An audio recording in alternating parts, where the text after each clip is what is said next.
Iran এবার সেই কাঙ্ক্ষিত ঘোষণা দিয়েই দিল।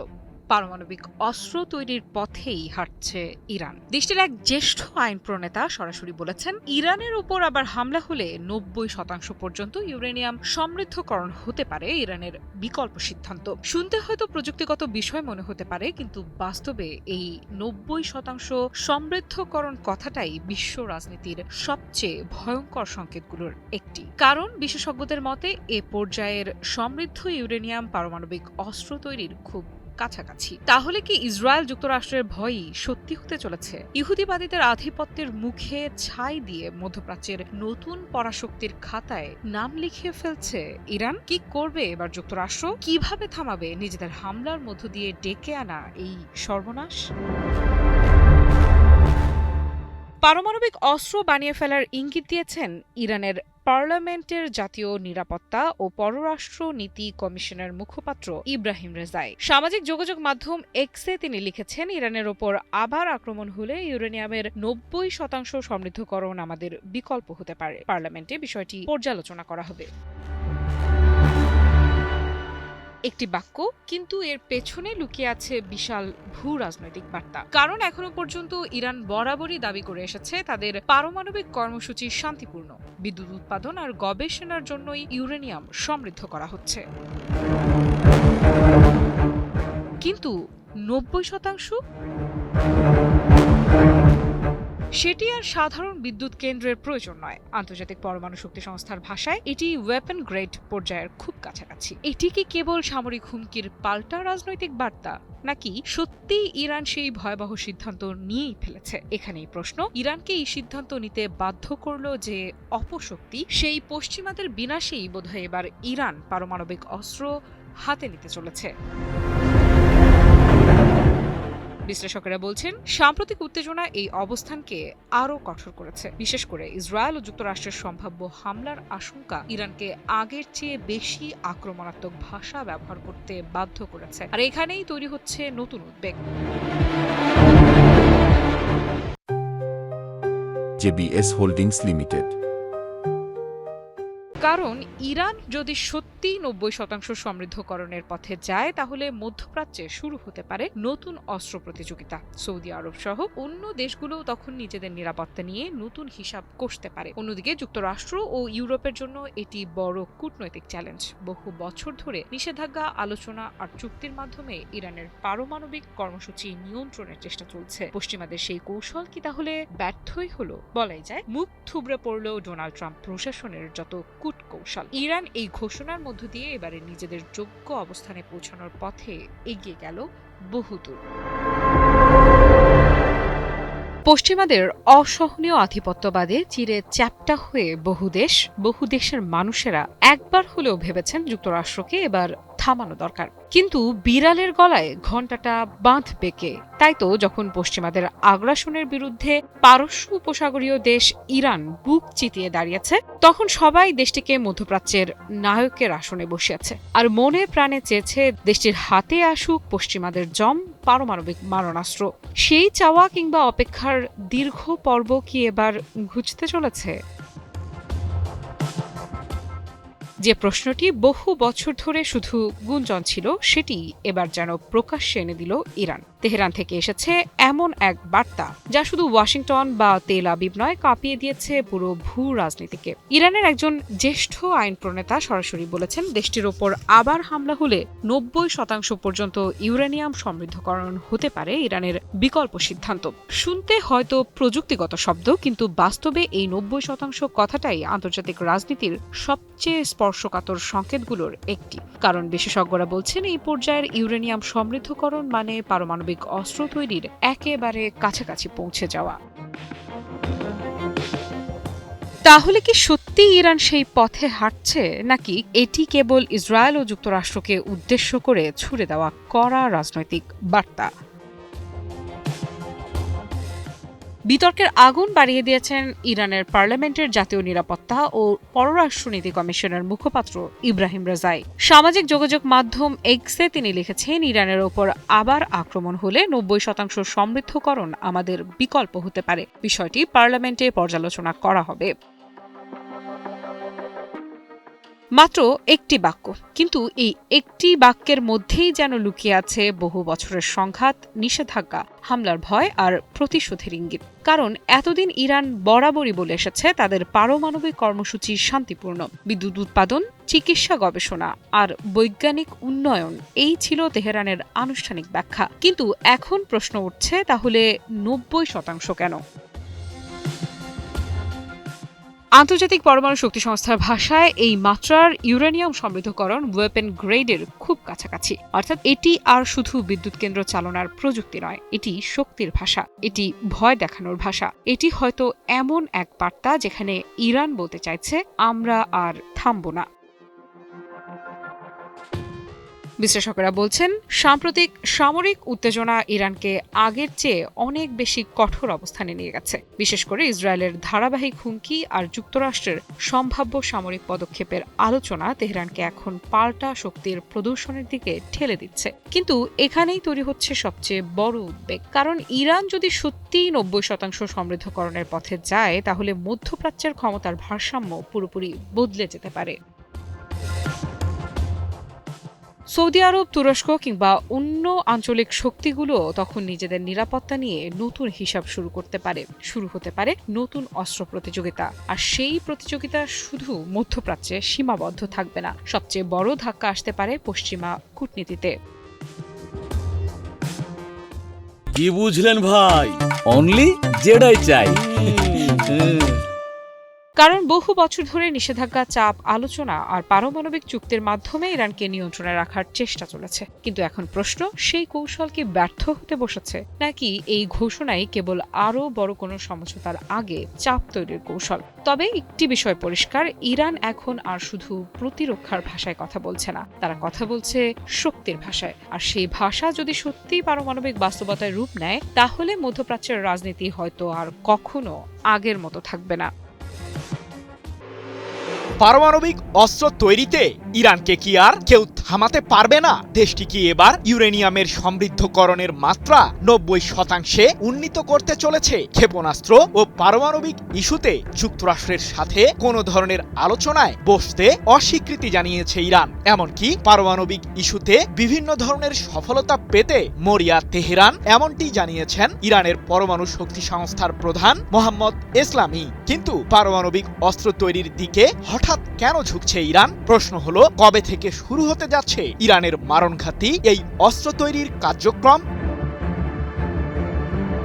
ইসরায়েলের প্রধানমন্ত্রী বেনিয়ামিন নেতানিয়াহুর একটাই ভয়, পারমাণবিক অস্ত্র তৈরিতে ইরান সফল হলে মধ্যপ্রাচ্যে পুরোপুরি ভেঙে পড়বে ইহুদিবাদীদের আগ্রাসী বলয়। এমনকি সম্প্রতি নেতানিয়াহু নিজ মুখেই বলেছিলেন যে গত ১৫ মাসে ইরানের বিরুদ্ধে হামলা না চালালে পারমাণবিক অস্ত্র তৈরির পথে যেত দেশটি, যার মাধ্যমে ইহুদিবাদী জনগণের বিরুদ্ধে উত্তাপ ছড়াতো তেহরান। তাহলে কি ইসরায়েলের প্রধানমন্ত্রীর দুঃস্বপ্ন এবার বাস্তবে রূপ নিতে চলেছে? ইরানের কাছে আছে ৬০% মাত্রার সমৃদ্ধ ইউরেনিয়াম, যার পরিমাণ প্রায় ৪৪০ কেজি, এমন দাবি বহুবার করেছে জাতিসংঘের পরমাণু পর্যবেক্ষক সংস্থা IAEA। মূলত এসব ইউরেনিয়ামকে হাতিয়ে নেওয়ার ষড়যন্ত্র বহুদিন ধরেই করে আসছেন নেতানিয়াহু ও মার্কিন প্রেসিডেন্ট ডোনাল্ড ট্রাম্প। এমনকি সাম্প্রতিক যুদ্ধে ইরানের পারমাণবিক কার্যক্রম নির্মূল করার লক্ষ্যমাত্রাও ঠিক করেছিল ইহুদিবাদীরা। কিন্তু তাতে ব্যর্থ হওয়ায় ইসরায়েলের প্রধানমন্ত্রী এখন কিছুটা হতাশ। তবে থেমে নেই তাদের ষড়যন্ত্রের ছক তৈরির যাত্রা। ইরানের বিরুদ্ধে যুদ্ধ এখনো শেষ হয়নি, এমন আগ্রাসী মন্তব্য করে ইসরায়েলের প্রধানমন্ত্রী নেতানিয়াহু সম্প্রতি বলেছেন, ইরানের কাছে এখনো সমৃদ্ধ ইউরেনিয়াম রয়েছে, যা দিয়ে পারমাণবিক অস্ত্র তৈরি করা সম্ভব। সেগুলো আমাদেরকেই বের করে আনতে হবে। এছাড়াও মধ্যপ্রাচ্যে ইরানের অসংখ্য প্রক্সি গোষ্ঠী রয়েছে, যাদের নির্মূল করা আমাদের দায়িত্ব। তাহলে কি অচিরেই আবারও শুরু হচ্ছে ইরান বনাম ইহুদিবাদীদের তুমুল যুদ্ধ? ইরানের বিরুদ্ধে পুনরায় যুদ্ধে জড়ানোর নীল নকশা প্রস্তুত করে ফেলেছে যুক্তরাষ্ট্র ও ইসরায়েল। তবে সে সম্পর্কে হয়তো আগেই গোয়েন্দা তথ্য পেয়েছে তেহরান। তাই তো ইরানের পার্লামেন্টের জাতীয় নিরাপত্তা ও পররাষ্ট্র নীতি কমিশনের মুখপাত্র ইব্রাহিম রেজাই বলেছেন, আমাদের দেশের বিরুদ্ধে ইহুদিবাদীরা পুনরায় হামলা চালালে আমরাও বিকল্প ব্যবস্থা হিসেবে ইউরেনিয়ামগুলোকে 90% উন্নীত করব। বিষয়টি পার্লামেন্টেও খতিয়ে দেখা হবে। 12 মে এক প্রতিবেদনে বিষয়টি নিশ্চিত করেছে ইরান ভিত্তিক সংবাদ মাধ্যম মেহের নিউজ এজেন্সি।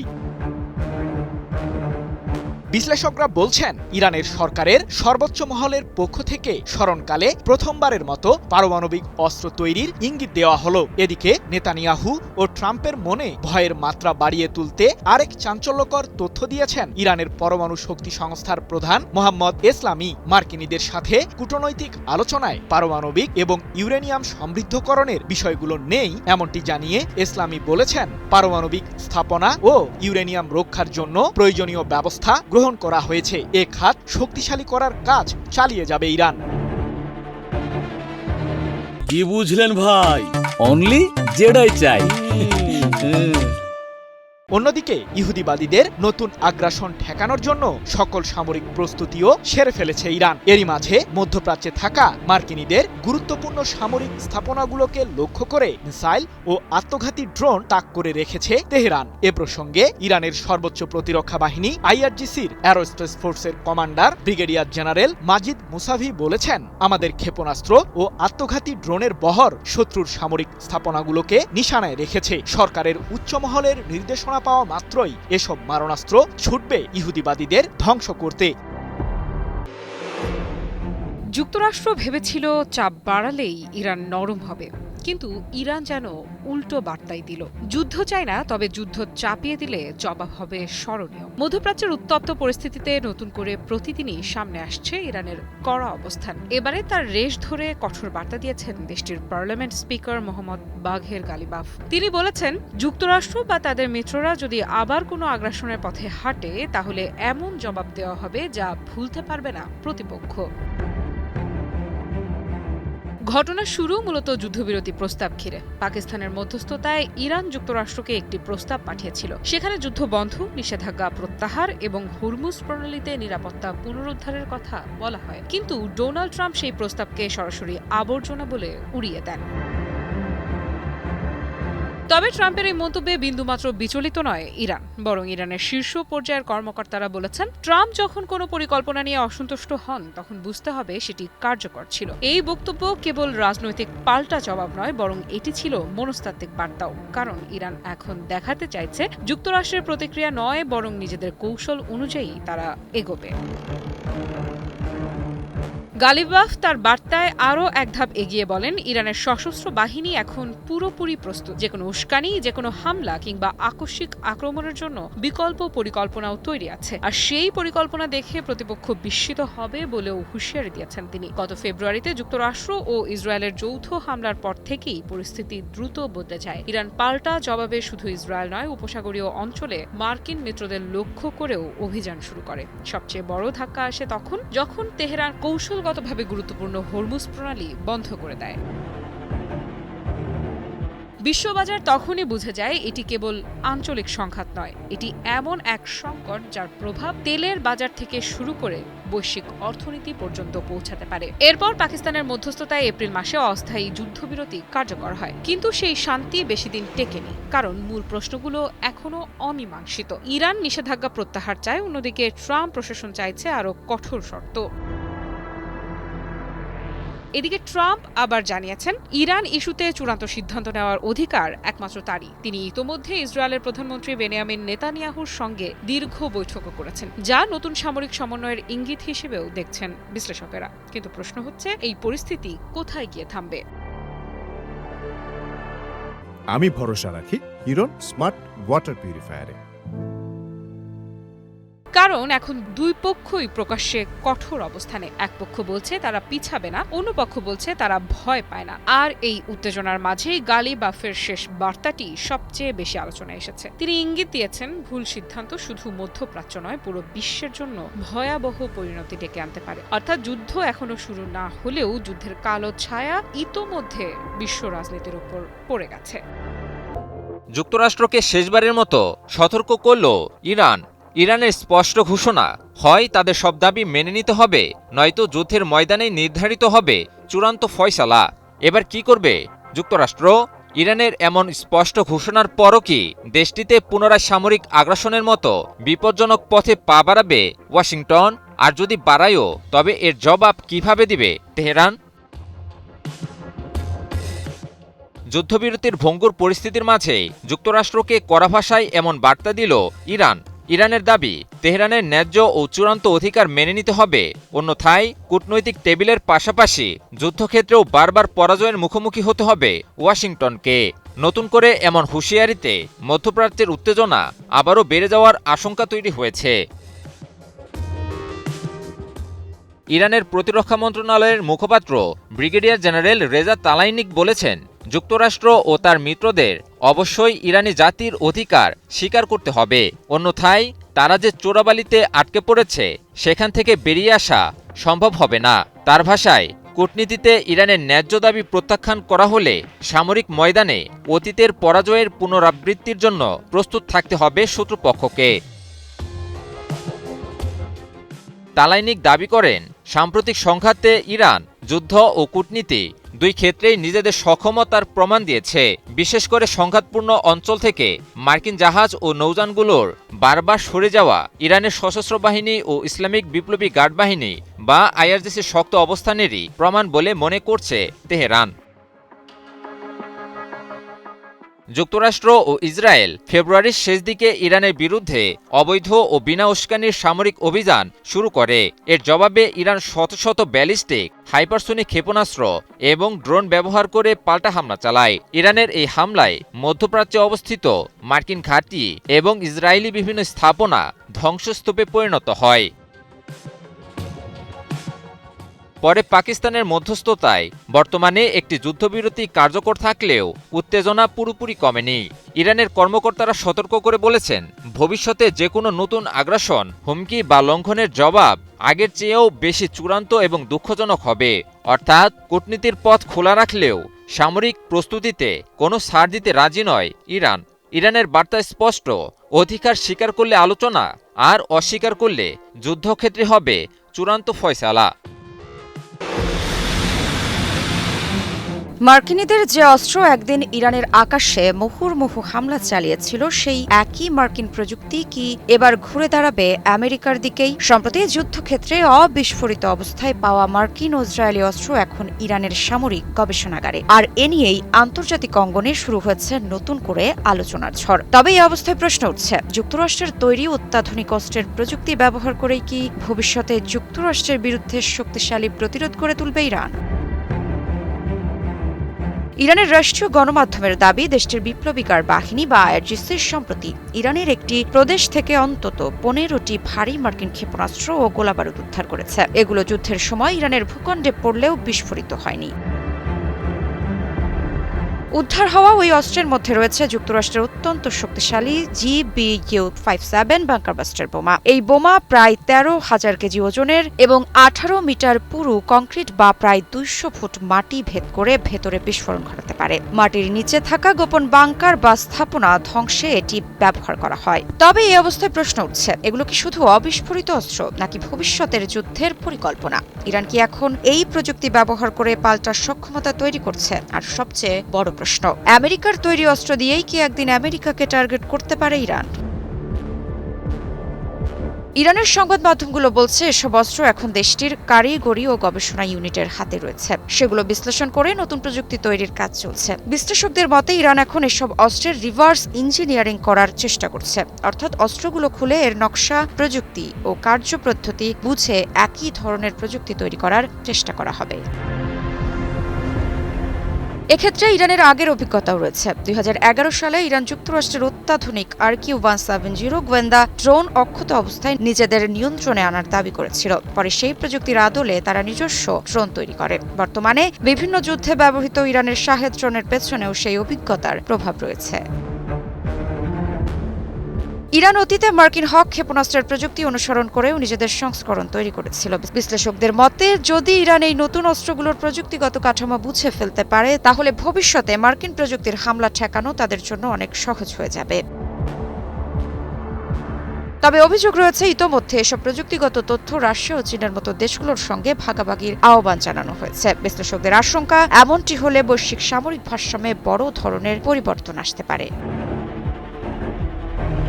মধ্যপ্রাচ্য বিষয়ক বিশ্লেষকেরা বলছেন, এই পরিস্থিতি যুক্তরাষ্ট্রকে তাদের সামরিক প্রযুক্তির নিরাপত্তা আরও জোরদার করতে বাধ্য করবে। একই সঙ্গে ভবিষ্যতে যুদ্ধক্ষেত্রে ব্যবহৃত অস্ত্রের প্রযুক্তির সুরক্ষায় নতুন কৌশলও নিতে হতে পারে ওয়াশিংটনকে। ইরানের রাষ্ট্রীয় টেলিভিশনের এক উপস্থাপক সম্প্রতি মন্তব্য করেন, অবিস্ফোরিত ক্ষেপণাস্ত্রগুলো রিভার্স ইঞ্জিনিয়ারিং এর মাধ্যমে একদিন উপহার হিসেবেই ফিরিয়ে দেওয়া হবে। অর্থাৎ ভবিষ্যতে যুক্তরাষ্ট্রের অস্ত্রই হয়তো একদিন তার বিরুদ্ধে ব্যবহার করবে ইরান।